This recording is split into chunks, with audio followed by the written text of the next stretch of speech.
Hey, welcome back to Incite Club. Today we're talking about assumptions, intuition, and knowledge. Stick around. The first rule of Incite Club is you don't talk about Incite Club. You do Incite Club.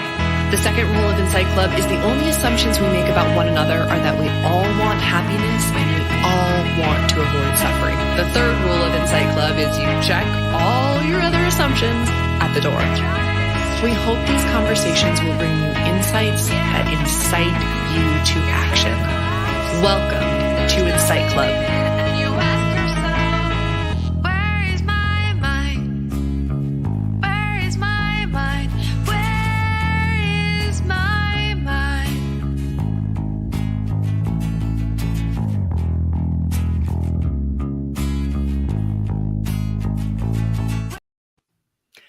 Welcome back to Incite Club. Before we started recording, we were just chatting about different ways of knowing and how sometimes when we try to get rid of our assumptions, we end up checking out our intuition as well.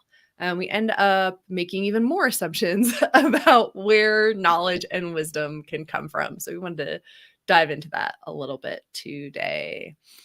I'm coming at this from the lens of listening to a couple of audiobooks right now about medicine, and one about longevity and health span, which is really interesting.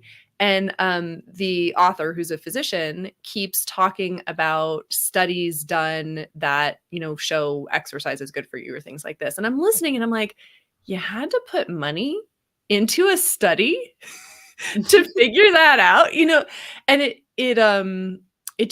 it brings up for me this theme of we assume so much that rigorous double-blind scientific study is the only way we can know something for sure, that we're often completely divorced from our experiences as human beings and things that we should be able to say we know with certainty just by experiencing them. There was something that you said earlier before we were live that really got me, which was about how we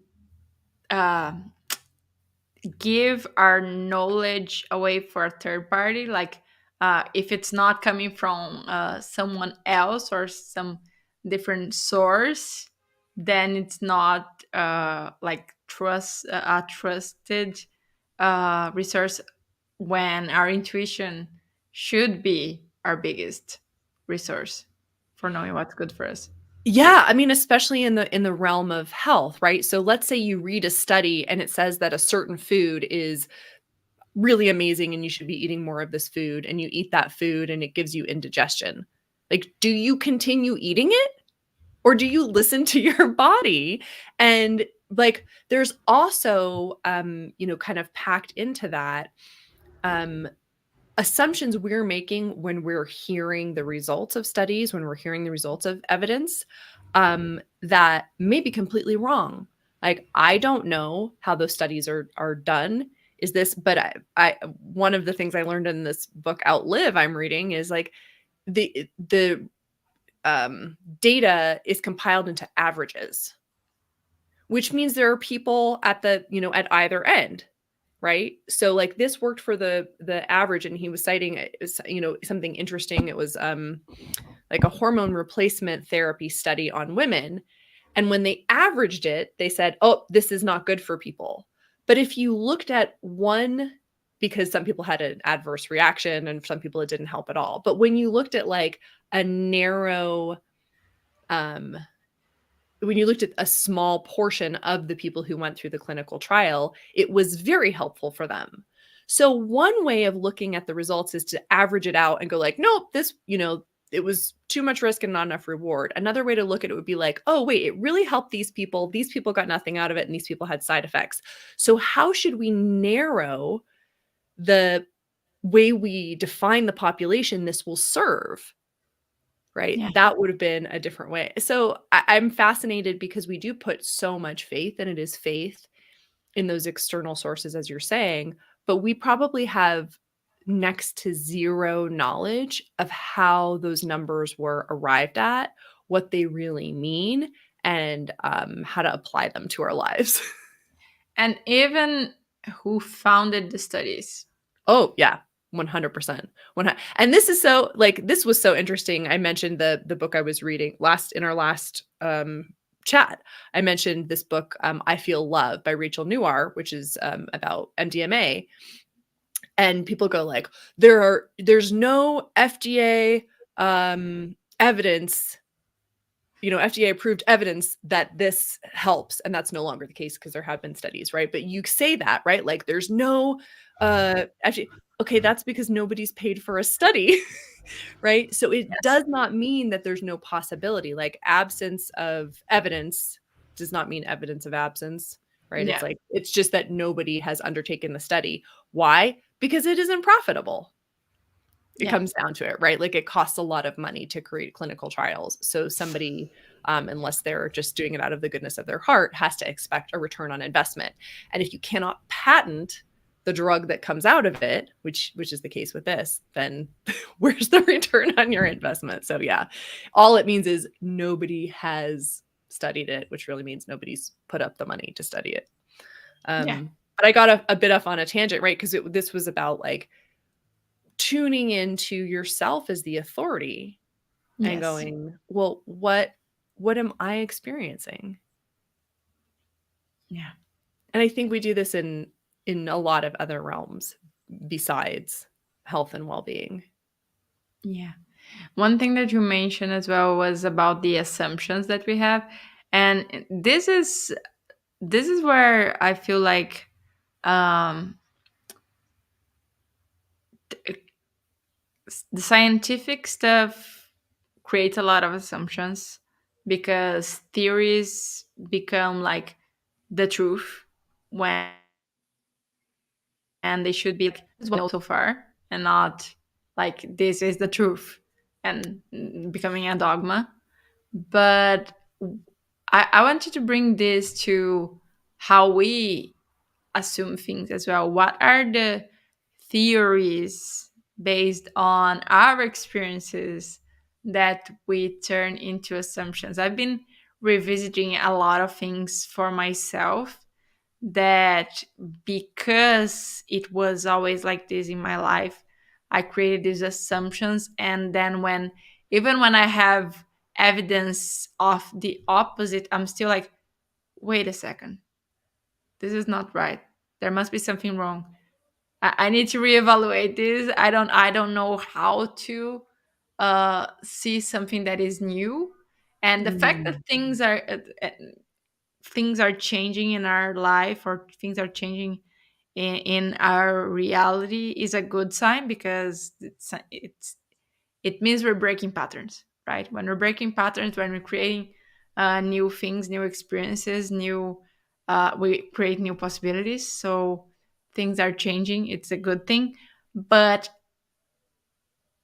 us as human beings who have a history, who have an emotional baggage, who have a lot of things that we assume, we tend to be a little disoriented in these moments, even when something seems good.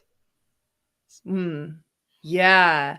And this is, I mean, maybe we're modeling what we're doing on the prevalence of science. I mean, it's really become enmeshed with our psyche because there's this idea of, well, that's an outlying piece of data and you throw it out, right? That's Yeah. aberrant. You throw it out because it doesn't fit the trend line. It doesn't fit what we think Yes. is happening. And you said, like, I'm unable to make sense of the new thing. And so um there's definitely a practicality to categorizing things. I don't walk into every room and see each object as something completely new.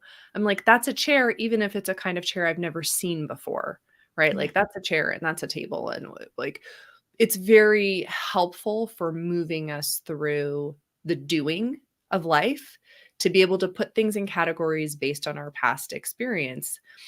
But if we take that from objects, like chairs and tables, to experiences, then it becomes exactly what you're saying, just this recipe for circling and stalling, right? So if I come into an experience and I say, oh, well, this requires XYZ skill and I don't have XYZ skill based on my past experience. Like, okay, great. Now I get to stay exactly where I am and not grow. Yeah. So where's this what are practices we can do to remember that we're making assumptions and we're continually trying to fit things into this trend line, into this theory we've developed of our life? Yeah, you probably heard that phrase already, that whether you believe you can or cannot, you're right. Yeah. That's basically the assumption right there. And I mentioned to you as well that I read the law of assumption, and I need to reread that. It's a very short read by Neville Goddard. Um, but one thing that stood with me was that why, and this is like, even Brené Brown talks about that, like everything is going well, and then the family is I remember she saying like family is in a drive for a trip and so on, and everything going well, and then what you think? Car crash. Like you're always thinking something bad is going to happen, right? Yeah. And then I was thinking, yeah, but even in smaller things, why we have a tendency to assume that something bad is going to happen when everything is going well, because what we're doing there, if we believe it happens, why what we're doing in there is creating the problems that then we complain that they have. Yeah. And we have a tendency of doing this even for survival mechanisms, like you're always like in vigilant mode and those things. So the idea with all of this that I am trying to implement is that all what how can I always assume the best and take that as like, this is my chosen timeline. This is my chosen way for things to go, instead of thinking, but what if this, but what if that, but what. And the thing that I'm trying to find the uh, balance in there is not uh, being just naive and not thinking of things that I need to be aware of, but still being able to really focus and put my attention and energy into the preferred timeline, the preferred assumption, instead of wasting so much energy into all the things that could go wrong. Yeah. I feel like there's this neutral space too of, do I even need to be thinking at all right now? In our last chat, I was also talking about Eckhart Tolle, and I really appreciate his framing of like, we create problems. Problems are not things that exist objectively. So we create problems. So when something is true, our job is either to accept it or take action. Yeah. But perseverating on it, creating the problem, that's a mind thing. And I'm thinking about, Gay Hendricks and the idea of upper limits, and how from an evolutionary point of view, we're just, human beings aren't comfortable with things being okay. So we self-sabotage. Like, okay, yeah, that makes a lot of sense. But kind of a new view I'm having on that is, it's not all of me who's uncomfortable. It's a very specific part of me, and it's mind.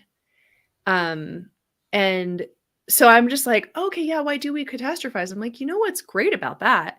It gives mind something to do. It gives Yes. mind a way to feel useful. Like, there's this problem, and okay, now I've got to solve it. And have you ever been in a sensory deprivation tank? No.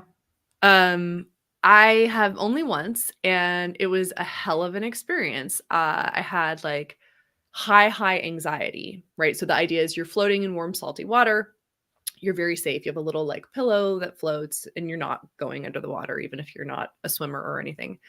Um, and you can choose to have the lights off or like some ambient lights, and you can choose to have no sound or, kind of sound you might expect if you were getting a massage.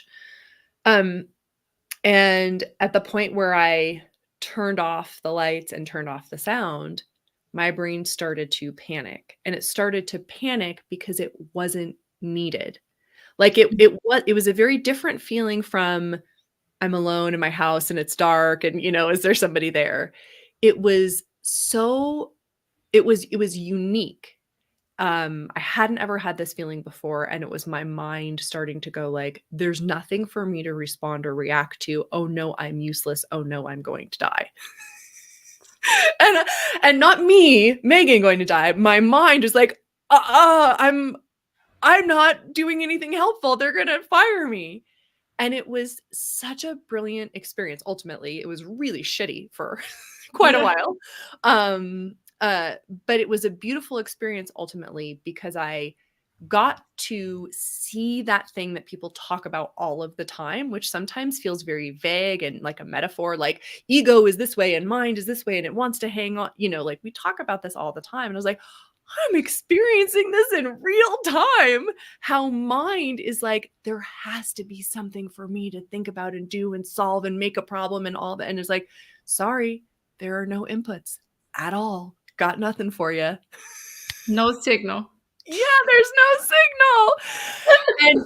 And so, when I think about it, like I do appreciate Gay Hendricks like perspective on this because that's like, oh yeah, it's just new. It's a new skill. We're still learning this. Okay, Yeah. cool. As humans. But it's specifically a part of me that is deriving its sense of value from there being problems to solve. And that I feel like makes it easier to just go like, I'm just gonna be present. Like if I just go stand out in the sunshine, I forget to think. Yeah, me too.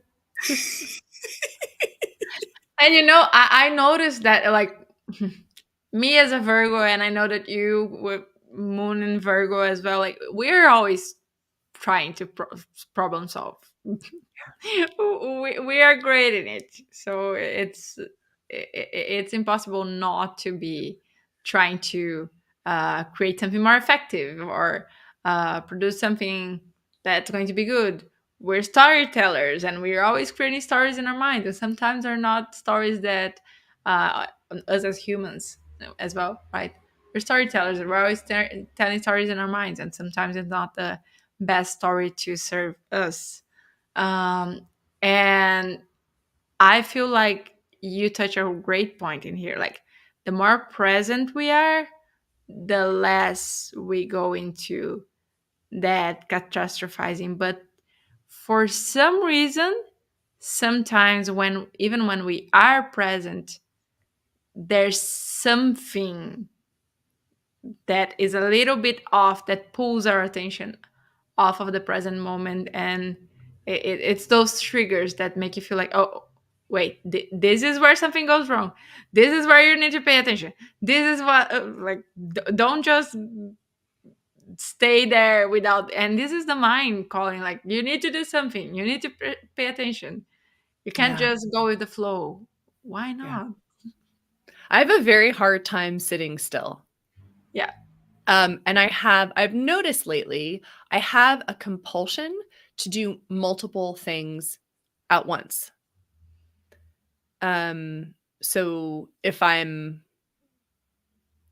even engaged in like a relaxing behavior, like sitting to watch a movie or watch a show, it's like I have a compulsion to pick up my phone and also be Mm. um, doing something else. So I notice in myself this resistance to settling in and trying to continually fill the space, look, is there a problem? I mean, I'll be at the end of the day and have finished my work and know already for a fact that there isn't anything else that can't wait until tomorrow, and then pick up my phone, kind of expecting, like hoping there's an email that needs my attention right now.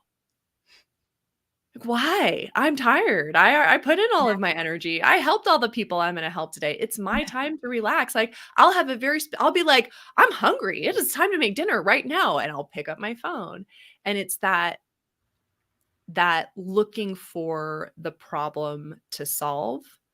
Um, and so like in this conversation about presence and then being pulled out, this is a place too where sometimes it is intuition that's talking to us, not mind chatter. And we need to practice being discerning. And I don't think it comes easily to a lot of people. I was just writing about this in the context of writing because I'm forever telling people to listen within. Like you know the answers, you know your writing process, I can help you uncover it, but it's really you need to run it through your intuition and does this jive with you? But it's very important to differentiate that inner voice from the voice of your inner critic, from the voice of perfectionism, from the voice of procrastination, from the voice of shoulds or, pressure or whatever it is. And they feel like if we're not practiced in it, it all just feels like it's an inside voice. Yeah. But this is where I think the body is such a key component because feeling it in my body is different from cogitating it in my mind. That was the start of my spiritual journey. I had a lot of voices in my head and a lot of the inner critic, a lot of chatter, and some big intuition, and I couldn't distinguish what was what. That was in my teenage years, and I had other moments where I couldn't distinguish as well. But one thing and this is what meditation, yoga, and all this is for as well, is for us to start being able to discern Yeah. between one thing and the other. And one thing that I always return when I'm thinking, is this one thing or the other, is that for me at least, intuition comes really fast, like a glimpse. It's almost like I have not a phrase or something like that. It's like a vision, and that's it. And there's no like fear. There's no. Sometimes I get a little bit excited, but it's not like it's a huge thing. It's more subtle, and my mind chatter always comes with a lot of logic and talking, talking, talking, talking, talking, talking, like it can't stop. It's trying to justify itself. It's trying to make the argument. Yeah, Yeah. it comparing with dreams, for those who dream a lot, I'm one of those people. It's like that incredible dream that you wake up and you want to remember, and sometimes you forget some pieces, instead of that nightmare that you wake up and you can't stop thinking about it and you can't sleep again because you're too afraid. Yeah. Or for me, even just neurotic dreams. Like lately, my Yeah, dreams have been making me exhausted because they're so mind based. It's like, yeah. oh, I have to do this and I have to go here and I have to give this to that person and find the thing. And I wake up exhausted because But it's that's my mind just trying to play things out and figure them out. but that's part of the thing that I feel like, even though yes, it's good to clear the mind, and not we don't have to be thinking of anything at all times. That's one of the reasons why I feel like doing the visualizations and putting that assumption into, like, I'm installing an assumption, I'm installing a program in my mind, comes in handy as well, because the mind wants to do something. And if instead of just trying, okay, I'm gonna clear these thoughts that are making my life harder and so on, instead of that, just like with addiction, for example, if you switch an addiction for something better, for example, quit cigarette and start working out, let's say, it's easier than just, I'm gonna quit cigarette. um, I feel like it's the same thing with thoughts. We get obsessed with thoughts, we get addicted to thoughts. If we can install a different thought over it, it gets a lot easier to switch our reality and switch our way of thinking as well. That's what gratitude the way gratitude works as well. We install that drive that we always looking for what we're grateful for instead of what is messing with our Yeah. reality. Yeah. That's helpful, and that's a good analogy I think of too. Telling anybody, but we see this a lot with children.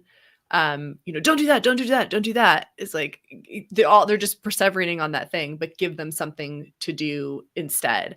I Yeah. remember one time seeing a parent in a parking lot, and I was like, that parent is a genius, because a lot of times you see parents in parking lots with kids, and it's like, don't run, don't go, they're like trying to keep the kids safe. And this parent, the kids got out of the car, and the parent said, everybody, hands on the car, and put their hands on the car while the parent, got all the stuff and, got the shopping cart and whatever. So it's a do this instead of a don't do that. And it Yeah. also became a game. And they were like, one hand, but can I like turn and twist myself while I'm still, I'm still touching it. I was like, that's awesome.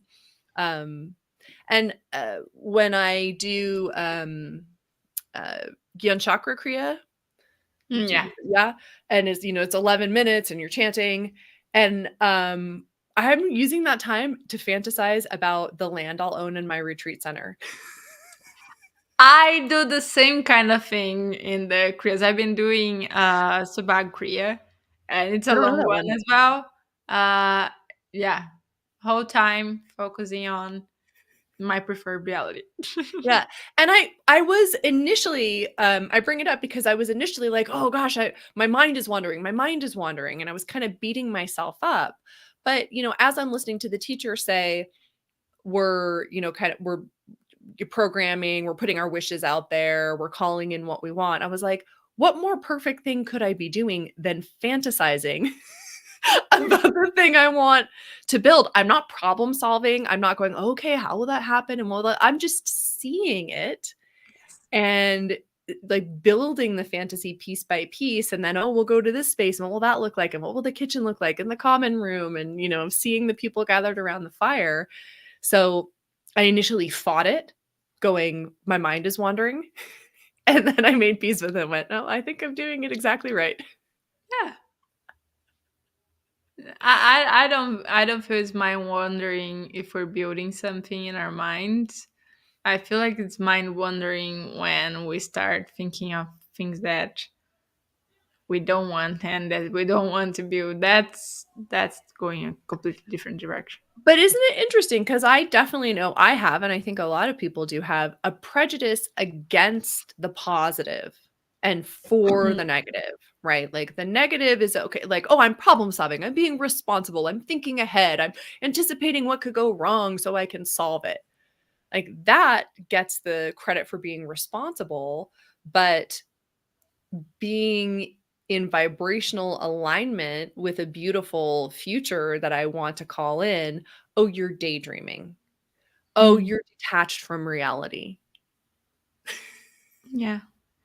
Yet going back to assumptions, I have the uh, evidence that every time I assumed that my daydream was real, it came to be sometimes not exactly in the way that I thought it would be, but still the same thing.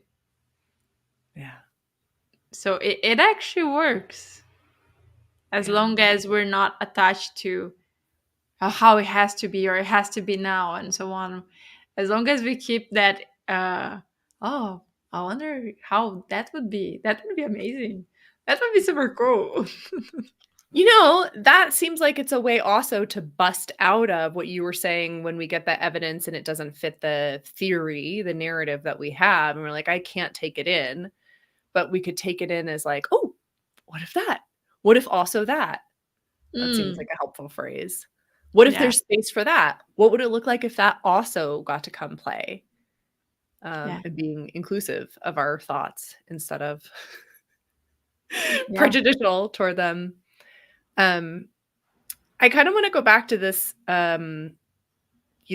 these assumptions that underpin our individual existence. They underpin like our societies and our culture. And I'm going to just give like a very simple example. Again, it's from this book Outlive by Peter Attia. Um, so you know how like eggs, they were good for you, then they were bad for you, then they're good for you, right? Right? Like in our lifetimes, like eggs have been terrible for you. Okay, Yeah. eggs have cholesterol in them. What it turns out is true that I didn't know is that foods that have cholesterol do not translate to our cholesterol levels. Do Hmm. you know who that's true for? Rabbits. That all of these medical studies were done on for the longest time. So if rabbits eat food that has cholesterol in them, it directly correlates to the amount of cholesterol in them. Not true for human beings. But for however many decades, very serious, rigorous scientists were making the assumption that what was true in rabbits translated to what was true in humans. And I look at that and I feel like it's such a brilliant um moment to pause and go, why do we think things are true? You know, and there are all these other assumptions wrapped up in it, which is that, okay, the people who are doing medical tests, they know what they're doing, right? We as the lay people make that assumption. Um, you know, the like, yeah, it makes common sense. Like it's true in this mammal, it should be true in this mammal, right? We do all of this thinking that justifies the finding after the fact. And I just had like my whole mind blown open when I heard that the food that has cholesterol, that's not what creates cholesterol in our body. It's there's like a much more complicated mechanism. And I was like, are you kidding me? Yeah. Like, You know what's the most interesting about that as well?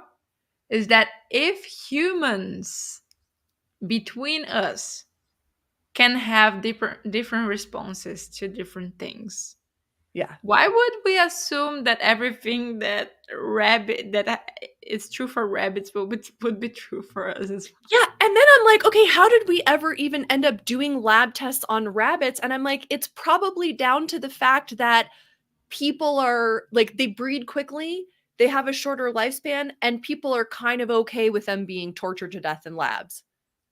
Right? Same thing with mice. Like, do we experiment on mice and rabbits because those are really great predictors of what will happen in humans? Or is it more down to our feeling that it's unethical to do experiments on people or on larger mammals like cats and dogs are pets? So, you know, we can't do experiments on them. Although there are lots of experiments done on cats, it turns out. I was very sad to learn that. And I'm sure on dogs as well. But like, there are cultural biases at play that are, you know, like this experiment, we treat science, we put it up on this pedestal and say scientific inquiry and study is the highest form of knowledge because it controls for everything. And then you're like, no.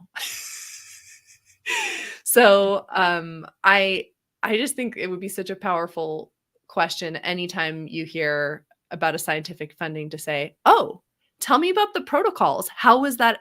What was the experiment? How was it done? And who fucking paid for it?" Yes. I'm really curious about who paid for the scientific studies, because there's so many things where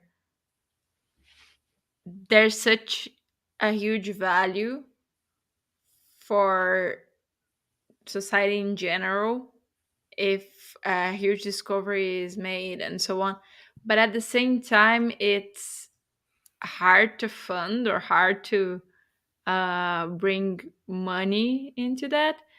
And this is the problem with this is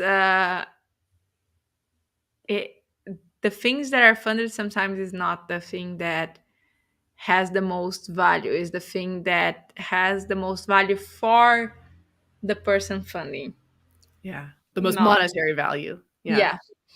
Yeah, as opposed to like well-being value. I mean, there's another whole tangent to this too, which is that like knowledge through our five senses, in Mm. my view, is only one way of knowing. And that is the extent of science. Science can't ever give us information about something beyond the five senses. So, for example, studies that have been done about psychic abilities. And they're like, oh, well, we controlled for all the factors. I'm like, you can't possibly have controlled for all the factors because you don't have a way of measuring the spiritual capacity of that person Yeah. or the whatever it is, or the training, or the, like their freaking auric field, or, all of like their prana, right? Their life force. Like, you don't have a tool that measures that. So if you're saying, well, this person was able to do it, but this person wasn't able to replicate it, did you control for them having the same amount of prana? No, because you don't have a tool for that. So I'm not like, I'm not against developments being made and improvements in life being made, but I will die on the hill of this is not our only way of knowing.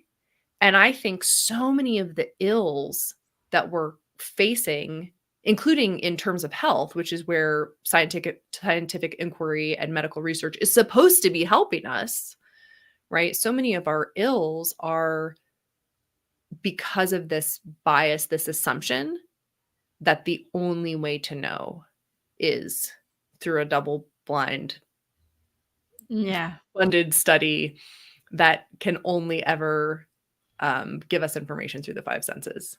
Like, it's that paradigm that makes me bloom and mad, not the people who are curious and investigating and going like, oh, let's do this. I mean, and it takes a lot of skill to design a good experiment. It takes a lot of intelligence to do that. Yeah. So my beef is with the thought paradigm and the assumption, if that makes sense. Well, you know that the scientific community is always catching up with spirituality, like discovering things. It's not just with spirituality, it's catching up with reality. Like, Yeah, I was reality in general. I was gobsmacked to hear from a doctor that it takes around 17 years, that's a whole generation, for information to go from what's learned in the lab to what's in a textbook and is actually being taught to the next generation of doctors. Can you imagine? So, like, something has been established. We do know it's true. This is a health protocol that's helping people. It's going to take nearly 20 years to get Yeah. even to be taught to those next doctors who then are in residency for 8 years or whatever, like, takes so much time to become a doctor, as you as you Yeah. know.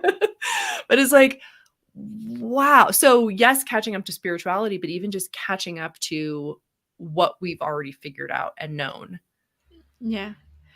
Well, picking on what you're saying, a lot of the drugs that exist these days, from pharmaceuticals and so on, uh, came from people's knowledge, folks' knowledge, that, oh, this plant serves this thing, and then, okay, we're going to research the plant, and then you find that there's this uh, thing in here, this part of the plant that is what makes it good for you when you have this or that.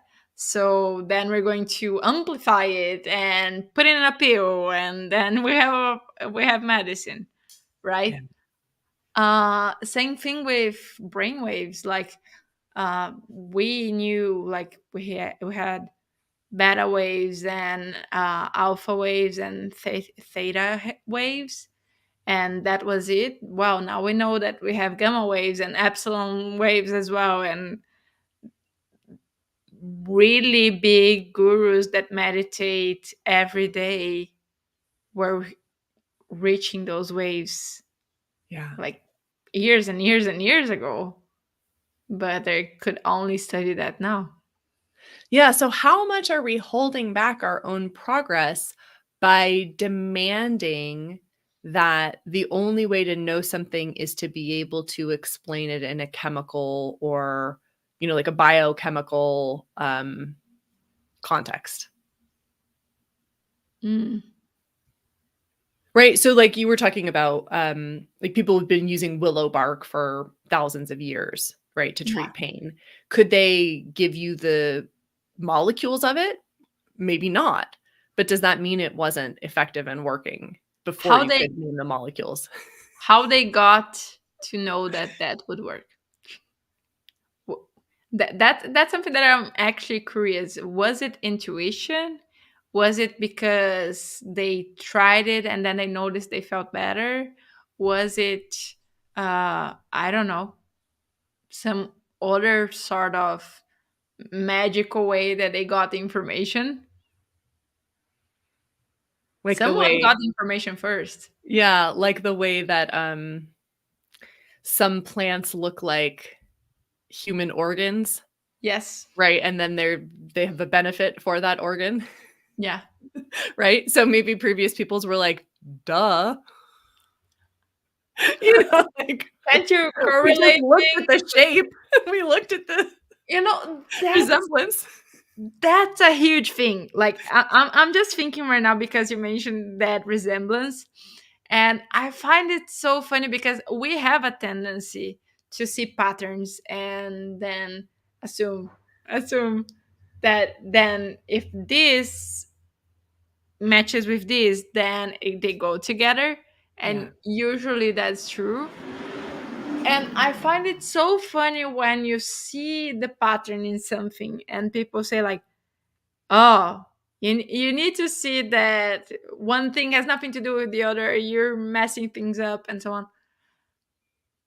Is it really that we should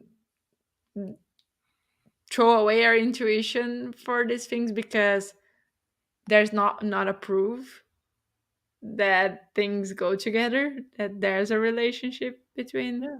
Well, things? even asking for proof is an assumption about causality, an Yeah. assumption about the linearity of time.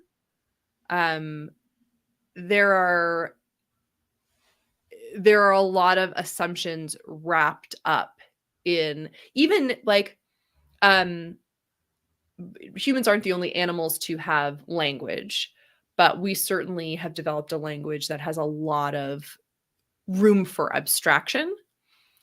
But whenever we're making arguments by logic about the nature of reality, baked into that is the assumption that abstract language can accurately represent reality. Hmm. How do we know that? Yeah. We want it to be true because it's again, it's like with medical studies, we're like, this is the tool I have, so it must be the right tool. But we've all heard that expression, when you have a hammer, everything looks like a nail. So when you have logos, when you have logic, everything seems like a logic problem. Yeah. I don't know. I don't know if that's Mhm. true. Yeah. God made humans just to laugh. God is like, okay, these guys are going to think they know everything. It's going to be a good show. Bunny rabbits, mice, sorry, you're going to get hurt, but just everybody else you're going to watch, this is going to be a great reality show. It's Oh, hilarious. that's a perspective. Are we all in a huge reality show? Well, I mean, yeah, but not a mean-spirited one. Not not a mean-spirited one by any means. Yeah. I mean, you just like Oh, we had a I'm Truman feeling Show. say again? We had a Truman Show. Yeah.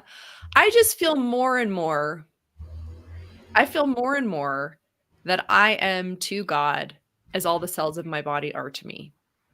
Mm. And so that means that, yeah, there's often a lot of disconnect because I can't understand what my cells do. They are miracles. They are doing math. I have no clue how to produce ATP. Like if you put me in a room and you're like, Megan, make some ATP, I'm like, I got nothing. And yet all the cells of my body are continually giving me energy. They're reproducing, they're growing, hair and nails and new skin cells. It's absolutely miraculous. It's me, but it's not me. And I'm going to sometimes often do things to my cells that are not the best for them, right? Like eat too much sugar or not get enough sleep or drink too much coffee.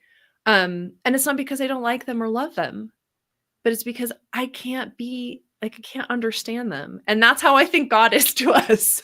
So it's not a reality show in a cruel way, but it's just like kind of I love can't that speak the same perspective. language.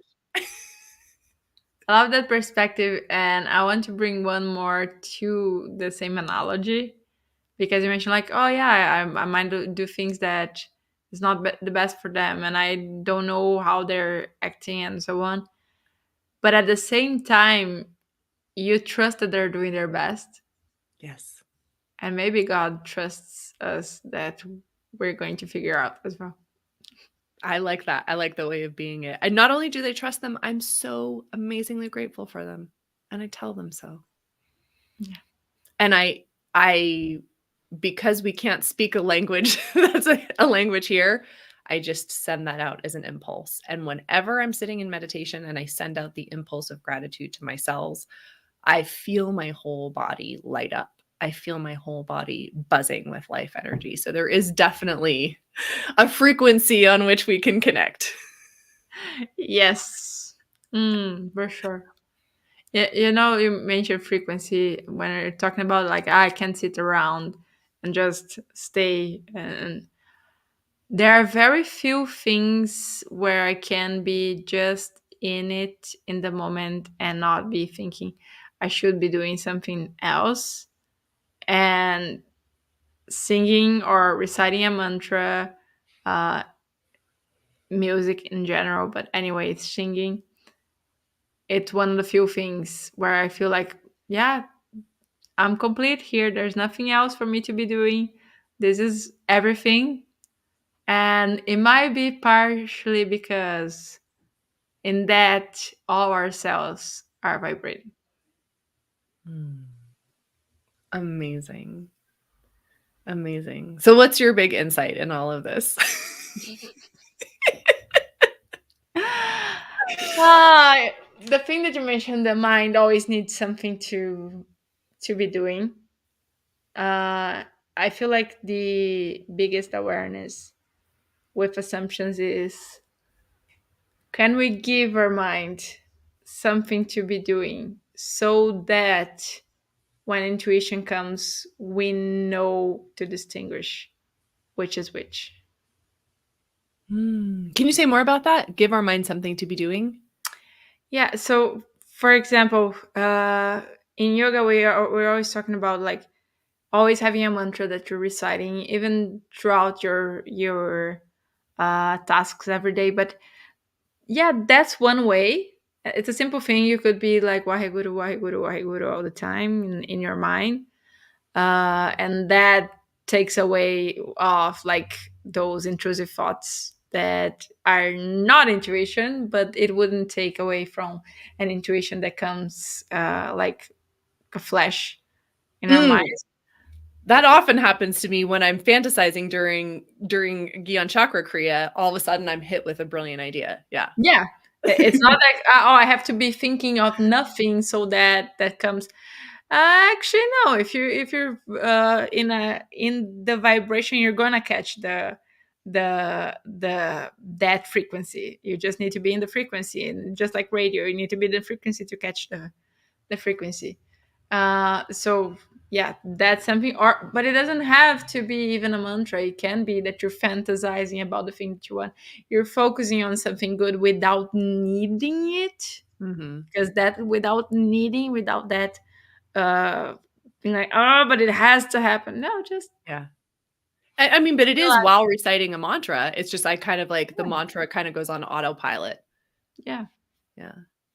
Oh, that's yeah. fascinating. So, okay, well, that makes my I've had so many insights. Um, but I think a big one is uh creating problems is my mind's way of feeling important. Yeah. And so I can be empathic toward that, but Mhm. also not need to follow it. I think that's my big insight. And then like my Mhm. insight with a C, but the thing I'd like to work on and take action on is uh, putting myself in the space where I can catch the frequency, where I can catch the Yeah, frequency of creativity or of joy. yeah, yeah. That's my thing to do as well. Remembering, especially whenever the mind goes into old assumptions, to okay, I can choose a new one and I can focus, even if I can't like immediately shift and reprogram with something better. At least I can go to a mantra and like wipe that up. Yeah. I love that. And just saying, no thanks. Yeah. No thanks. Man, I was at the grocery store yesterday and I got caught in this conversation that started just kind of like a friendly, like in the cracker aisle, like I'm buying these crackers and I like that. Okay, fine. And then all of a sudden this man was very angry and was just kind of telling me all of the things in his life that he was angry about. And it was a Mm. really bummer energy to be in. And I'm standing there like, what would Eckhart Tolle do? And I'm trying to like, and I kept saying to him, I hear you're really angry. I hear you're really angry, and hold space. And I got home and I was just all discombobulated. And I said to Grady, I wish I would have just like gone, okay, I'm done. Was Like, it yesterday? this was yesterday. Yeah, Yeah. we had a huge solar flare ejection yesterday, and I had a.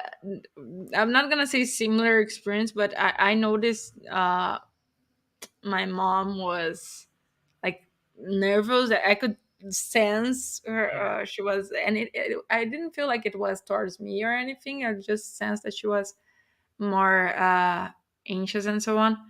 And then I asked, "Why are you angry? What's going on?" And she shared with me that she was feeling that there was something wrong, but she couldn't grasp what it was, and Mm. that was making her more worried because she didn't know what it was about or what to pay attention. She had an intuition, but it was like it wasn't like the mind searching for something to. But she was feeling that there was something wrong. And just the fact that I asked instead of assuming, oh, you're probably mad with me, and which was my old assumption in other times, Yeah. just the fact that I asked her changed the conversation and allowed us to talk about things that were more like relevant and important to maybe try to figure things out at the moment. And then later I thought, oh, yeah, maybe this thing might have to do also with, of course, picking up the frequency of everyone who's suffering in my case as well, like I mentioned earlier. Oh, are you hearing this? Uh, Sound was fine. It just was a little off. the sound went completely off for a moment. Yeah, it's back. Yeah. It was really muted. It just sounded it sounded underwater as you were talking about the flood, is what happened. Yeah, it's still sounding a little bit weird, but anyway. Is it back? Yeah, it's fine on my end. Yeah. Okay. Uh yeah, it could be that, but this is very weird. But it could be about the solar flares as well. So I Yeah. assume that could be. That's it's two things there that are very helpful. I was telling that story because it was like there are sometimes like with my thoughts where instead of being in conversation and negotiation and trying to like make it nice, it's like let me just walk away. I don't need to be here, right? Like that's an important takeaway for me. But also, this is a really important reason to know what the celestial weather is, right? And there are times we're going through life and it's like I feel wet and cold, and you're like, it's raining, right? but we may not be tuned in. So I'm appreciative that you're sharing that with me about solar flares. That was not on my radar. I have not been checking in with my chart lately. I have not been checking in with the world's chart. I'm a little like just disconnected from the news of the planets and the stars, but that is like I just remember so many times being in Hot Light Sisterhood, and when you would give us like the transits or just like what was happening, what themes were occurring, and I would go, oh duh. And it's such a helpful way to um become more curious about what we're experiencing, because we put it in the context of, oh, I may be picking up on something that's happening that, instead of searching for the reason in my personal life why I'm feeling this way, like, oh, okay, Yeah. there's a larger reason. I'm impacted by some bigger energies here. Yeah, I always feel like this is a good thing to even like get out of the stories in our mind, because it's so easy to for the brain to search for something to worry about, and Yeah. there must be something wrong in here, and sometimes it's not that something personal is happening. It's not a personal attack. It's a bigger context, like you said. Yeah. Awesome. Well, I'm looking forward for these next 2 weeks to see how I can catch the frequency that I Yeah. want to be on. Me too. Let's So everybody tune watching and in. listening, yeah, let us know what your big insight was, your big takeaway, and do you want to have this as your insight homework to try to catch the frequency of where you want to Yes. be? Amazing. Until next time, and enjoy the 2 weeks ahead. Catch you See next you time. next Thanks for time. listening.